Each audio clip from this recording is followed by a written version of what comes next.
From the newsroom of Impact Alpha, I'm Brian Walsh, and this is your Impact Briefing for Friday, January 14th. Today, I'm joined by our Roundtable regulars to help us stake out the year ahead in impact investing and sustainable finance. Imogen Rose-Smith is an Impact Alpha contributing editor. Hi, Imogen. Hi, Brian. And David Bank is Impact Alpha's editor and CEO. Hello, David. Hello, Brian and Imogen, and Happy New Year. Can we still say that? I think you can say it just this once, but that's it. No more after this. But before we get into our conversation, here's what you need to know from this week in impact investing. Solar power is attracting big investors to low-income communities. Reactivate, the name of a joint venture between the impact investor Lafayette Square and the renewable energy developer Invenergy, plans to put up $500 million for energy projects in low and moderate income neighborhoods. That follows a $100 million raise last week for Poseidon, which installs solar panels on homes and leases them back to homeowners to save money on their electric bills. Meanwhile, Block Power scored $30 million from Microsoft's Climate Innovation Fund to decarbonize aging urban buildings in low to moderate income communities, and even entire cities like Ithaca, New York. And speaking of Invenergy, Blackstone injected $3 billion into the renewables developer for large-scale clean energy projects, one of the largest investments ever made in renewable energy. In another mega raise, Silicon Ranch secured $775 million for clean energy in rural communities. Silicon Ranch co-locates its solar and battery arrays with regenerative agriculture to better sequester carbon and restore grasslands. This week on Impact Alpha, we heard from the Impact First Family Office Kenny Arth and the climate venture firm Energy Impact Partners, who looked through their own portfolios for theses that will inform their investment decisions this year. Also on Impact Alpha, Dennis Price identified the strategic shifts underway in financial inclusion as global migration reaches record levels. And David Bank rounded up the increasing number of TV characters playing impact investors. David's conclusion: impact investing needs its own parody series on Netflix. And if you can't get enough of 2022 impact investing trend spotting, be sure to check out David's interview with Equilibrium Capital's Dave Chen, who shared 6 themes institutional investors will be watching this year. That podcast will drop early next week. Now it's time for our featured conversation. I'm joined once again by our Roundtable regulars, Imogen and David, for signals and markers that you should be looking at for this upcoming year to help make sense of the changing market in impact investing and sustainable finance. David, what's on your radar screen? Well, we had some fun this week, Brian, with the notion that impact investing is ready for its own, parody series on Netflix, a la Silicon Valley or Succession or Billions. In fact, sometimes some impact investors have made their way onto those shows already.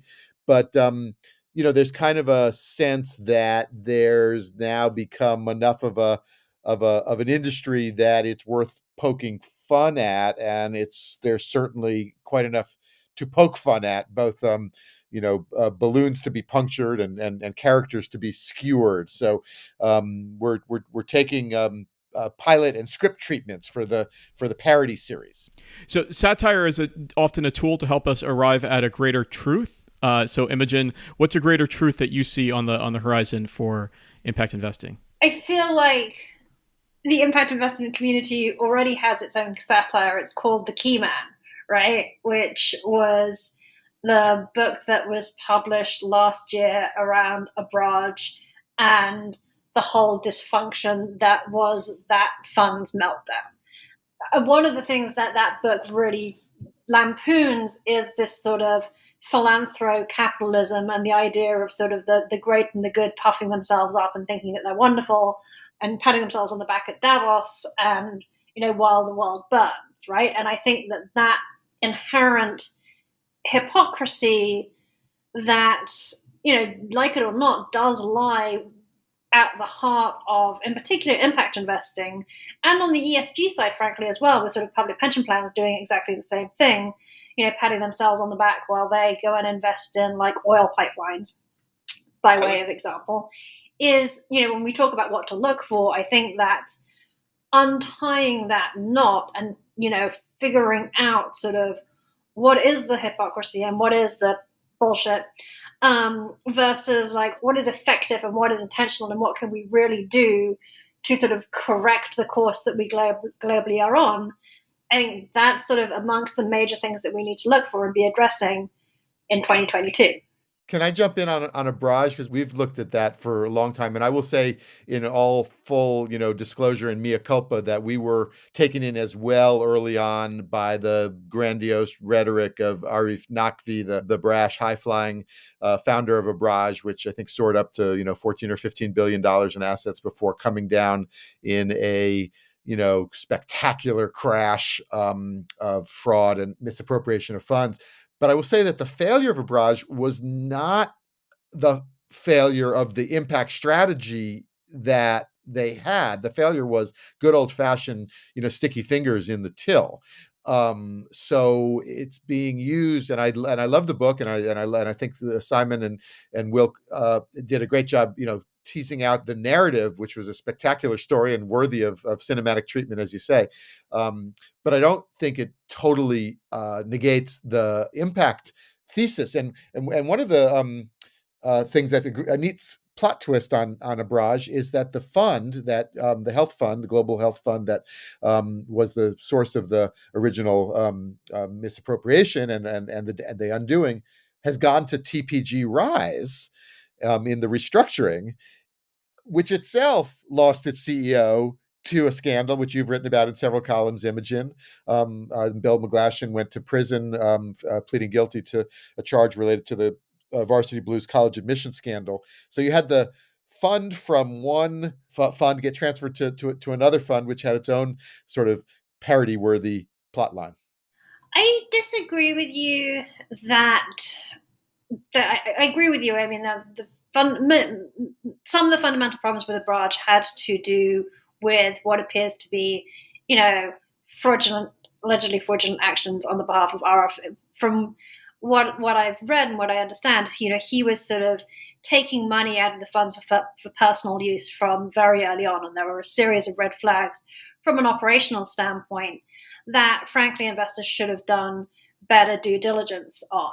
And some of their investments, particularly early on, were successful, but there were also a bunch of investments that weren't successful. And again, had you done any due diligence, had investors done real due diligence, they should have seen that. And I think that Simon has made a good point in the past that, I think one of the challenges in impact investing is that when things go sideways, people don't like to talk about it. There's more pressure on these investments, and there is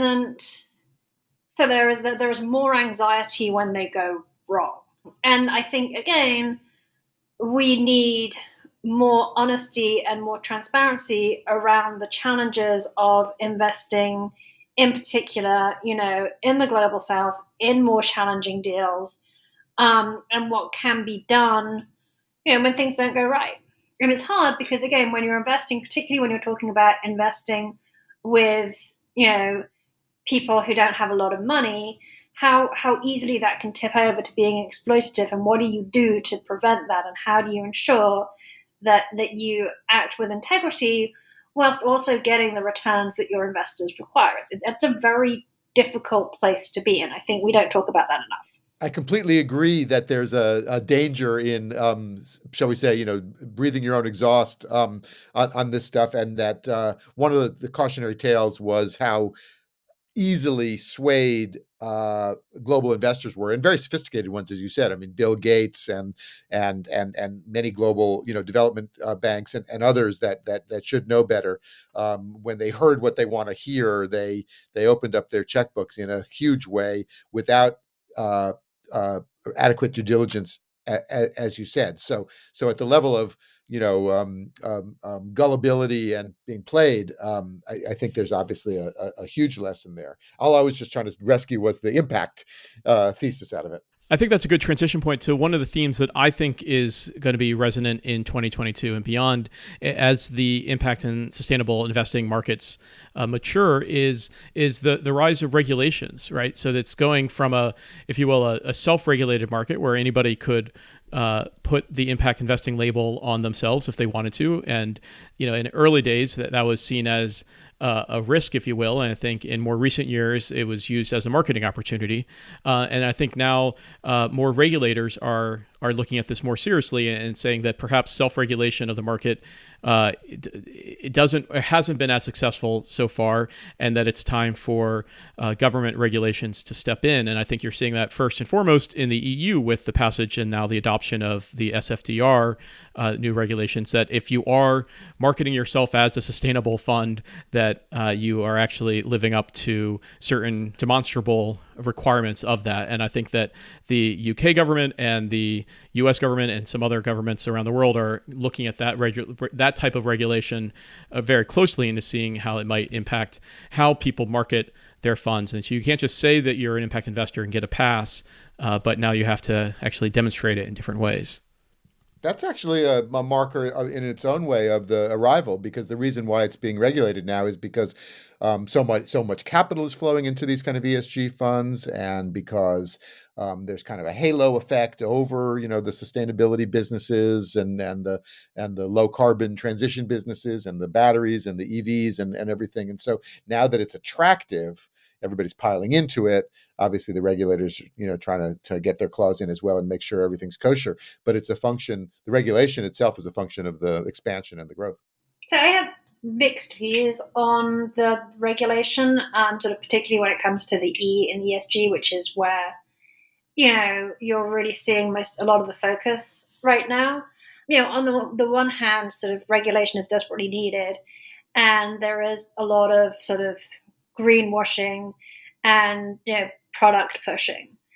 And on the other hand, I think that regulation runs the danger of stifling creativity, and that if you define an environmental strategy as a certain thing, then you limit what investors will do. So, is it an ESG investment if when engine number one invests in Exxon and does a shareholder engagement campaign to get the board to change? If you define ESG as being not investing in fossil fuels, then arguably that isn't an ESG investment, right? Like how narrow do we make that definition? And then what will happen is if the definition is too narrow, the people who are doing some of these kind of investing strategies will just call themselves something else. And that will be a whole new carve out of the investing industry. But if allocators are being told, no, you have to invest in these narrow buckets, those other strategies, some of which might actually be more beneficial, will potentially be starved of capital.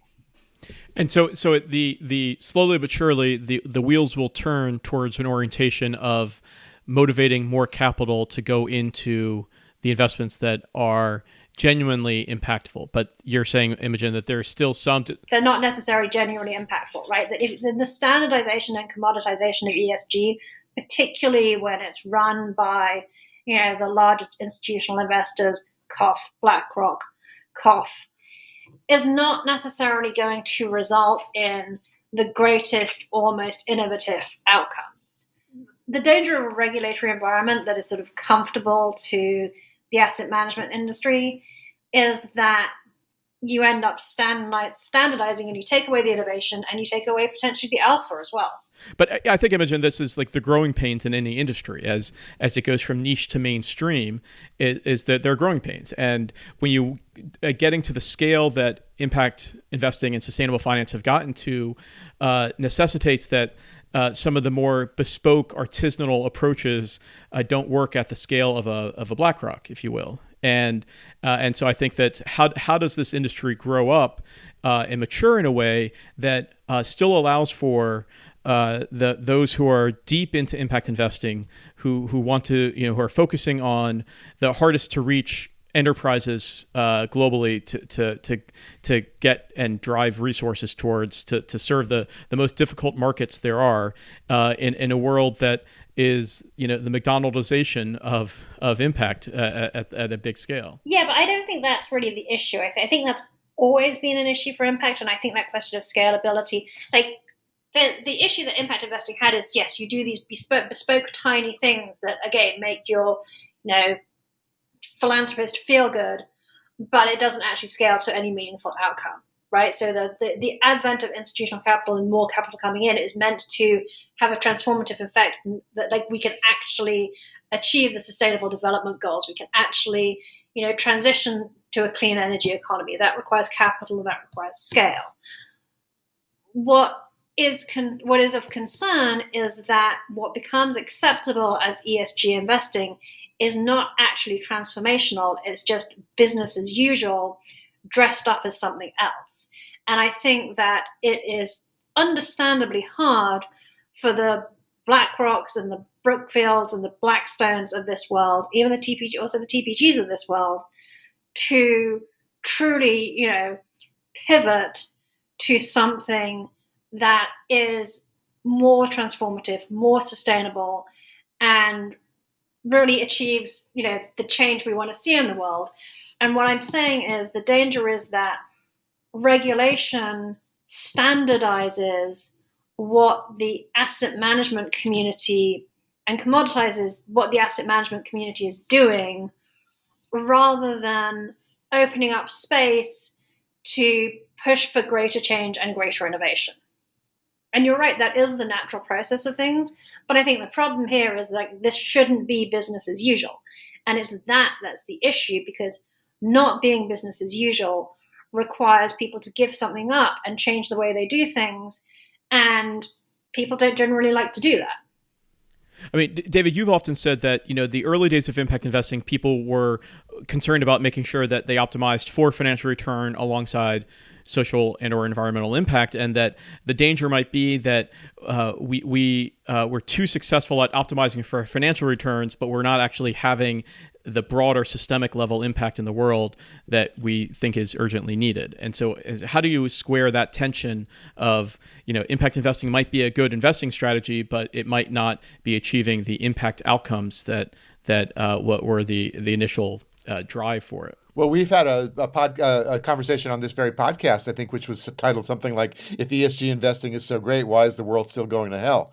And, I think that's sort of the challenge that you laid out there. It is interesting how the sort of worm has turned, in that, as you say, the discussion around sustainable finance impact investing of several years ago was, could you make a financial return out of it, or was it by definition, a sacrifice or a concession? And I think that question has been answered rather resoundingly in the affirmative, that you can make returns. And now the question, as you say, Brian, is the opposite one, which is, can you make impact? And that's, in a sense, a better place for the conversation to be, because, as Imogen said, the challenge then becomes on the true leaders who stand out and who don't just tick the box and adhere to the regulations, but, like you say, are innovative and pushing the boundaries, to show that there are sort of breakthrough, whether they're tech driven or finance driven or business model driven or other kinds of ways to break through sort of bottlenecks in sustainability that have plagued the field for a long time. I think that we're starting to see the kind of reversals that we talked about. You're seeing all of the EVs and the battery companies and all of that electrification cycle be overvalued now and be the most valuable parts of the economy and of companies, and have cheaper access to capital and higher market valuations, not the opposite.